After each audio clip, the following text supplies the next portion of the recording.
حدیث مبارکہ کے اندر آتا ہے کہ اللہ تعالیٰ کی رحمت 3 لوگوں کو دیکھ کر مسکراتی ہے۔ سب سے پہلے وہ جو توبہ کرتا ہے، اور توبہ بھی یہ نہیں کہ زبانی کلام ہم صرف لفظ توبہ ہی استعمال کریں کہ اللہ ہم توبہ استغفار کرتے ہیں، یہ کوئی توبہ استغفار نہیں ہے۔ حضرت علی کرم اللہ وجہ کریم آپ گزر رہے تھے تو ایک شخص توبہ کر رہا تھا، اسی طرح کے الفاظ بول رہا تھا، آپ نے اسے آواز دی، فرمایا اس توبہ پر توبہ کر دو، یہ جو تو توبہ کر رہا ہے نا یہ گناہ کر رہا ہے، اس توبہ پر تو پھر توبہ کر۔ یعنی زبانی کلامی توبہ نہیں، توبہ دراصل یہ ہے کہ اپنے کیے ہوئے پر شرمندہ اور ندامت ہونا، اور آئندہ کے لیے گناہ سے بچنے کا پختہ عہد کرنا، اور اللہ کے ساتھ آواز دینا کہ میرے مالک آئندہ نہیں کروں گا۔ لیلۃ القدر کی رات ہو اور انسان سجدے میں گڑ گڑا کے رو رہا ہو، توبہ توبہ کر رہا ہو، اور نیت وہی ہے کہ صبح کاروبار کے اندر وہی ہیر پھیر ہوگی، وہی جھوٹ ہوگا، وہی ملاوٹ ہوگی، وہی فریب ہوگا، تو یہ کوئی توبہ نہیں ہے۔ یاد رکھیں، توبہ یہی ہے کہ آج کے بعد بقیہ جو زندگی ہے اس کے اندر جو کر چکا اس پر شرمندہ ہوں، اس پر معافی چاہتا ہوں، آئندہ کے لیے نہیں کروں گا۔ جو ملاوٹ کرتا تھا آج کے بعد ختم، جو جھوٹ بولتا تھا آج کے بعد ختم، جو فریب کرتا تھا آج کے بعد ختم، جو 2 نمبر چیز کو 1 نمبر فروخت کرتا اور قسم اٹھا کے کرتا تھا، آج کے بعد یہ سلسلہ ختم۔ اگر یہ طریقہ ہے، یہ انداز ہے، اور یہ نہیں کہ صرف وہ زبانی کلامی ہی کہہ رہا ہوں کہ کیونکہ توبہ کا طریقہ جو حضرت نے یہ بتایا اب خاص رات ہے تو ایسے الفاظ بھی کہہ دوں، دراصل اللہ آپ کی زبان سے نکلے ہوئے الفاظوں کو نہیں، اللہ آپ کے تخیلات میں پیدا ہونے والی بات کو دیکھ رہا ہوتا ہے کہ آپ اپنے خیالات کے اندر کیا سوچ رہے ہیں۔ اپنے خیالات کے اندر، دل و دماغ کے اندر اس بات کو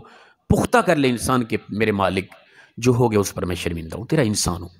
تیرا بندہ ہوں، فطرت ہے میرے اندر خطا کی،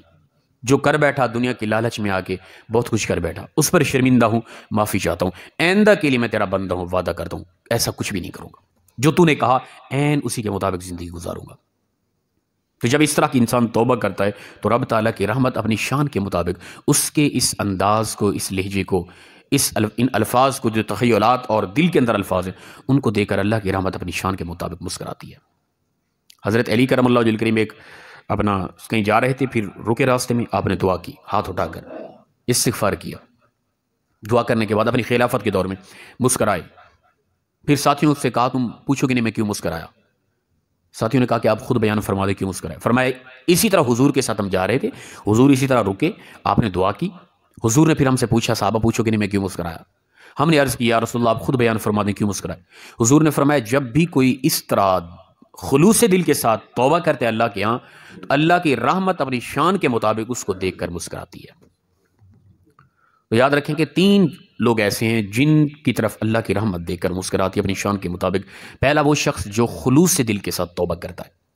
پچھلے کیے پر شرمندگی، آئندہ کی زندگی میں نہ کرنے کا پختہ ہو اور نیکیوں کرنے کا مکمل ارادہ۔ اور دوسرے وہ لوگ جن پر اللہ کی رحمت مسکراتی ہے کہ جب نماز کا وقت ہوتا ہے، اقامت ہوتی ہے اور لوگ صف سیدھی کرنے کے لیے کھڑے ہو رہے ہوتے ہیں نا، اس انداز کو دیکھ کر بھی رب کی رحمت مسکرا رہی ہوتی ہے کہ میرے بندے انہوں نے گھر کو چھوڑا، معاملات کو چھوڑا، آرام سکون کو چھوڑا، کاروبار لین دین کو چھوڑا، میری بارگاہ میں آ گئے، اقامت ہوئی، اب صف سیدھی کر رہے ہیں۔ اس صف سیدھی کرنے کا انداز اللہ کو بہت پسند ہے، لیکن ہم دیکھ رہے ہوتے ہیں ٹائم کوئی نہیں، دوسری رکعت میں مل ہی جائیں گے نا، لیکن اللہ کی رحمت کی اس مسکراہٹ کا حصہ تو نہ بنے نا ہم،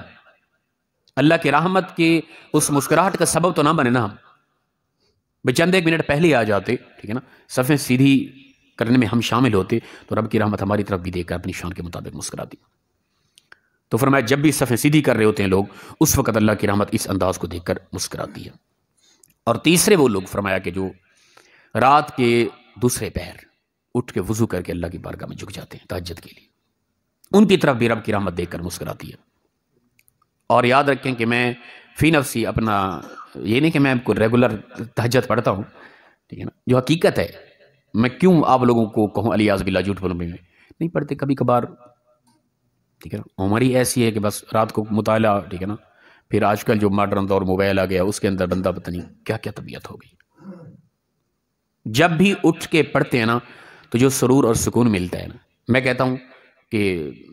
سالہ سال کی عبادات میں وہ سرور نہیں ملتا جو رات کے ان پہر اٹھ کے، جب خاموشی ہوتی، کوئی نہیں ہوتا، جاگ رہا ہوتا، کسی کی آواز نہیں ہوتی، اٹھ کے وضو کر کے اللہ کی بارگاہ میں جھکنے کا جو اس وقت کا سرور ہے، اور کہیں نہیں یاد رکھا۔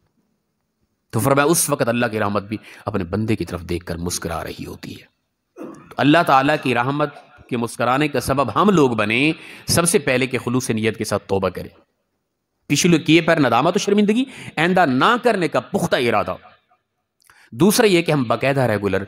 ہر نماز پر اقامت کے وقت صفیں سیدھی کرنے والوں میں شامل ہو جائیں، تاکہ اللہ کی رحمت ہمیں دیکھ کر مسکرائے۔ تیسرا یہ کہ ہم تہجد کی عادی بننے کی کوشش کریں۔ اللہ پاک اخلاص کے ساتھ ہم سب کو عمل کی توفیق عطا فرمائے۔ وآخر دعوانا الحمدللہ۔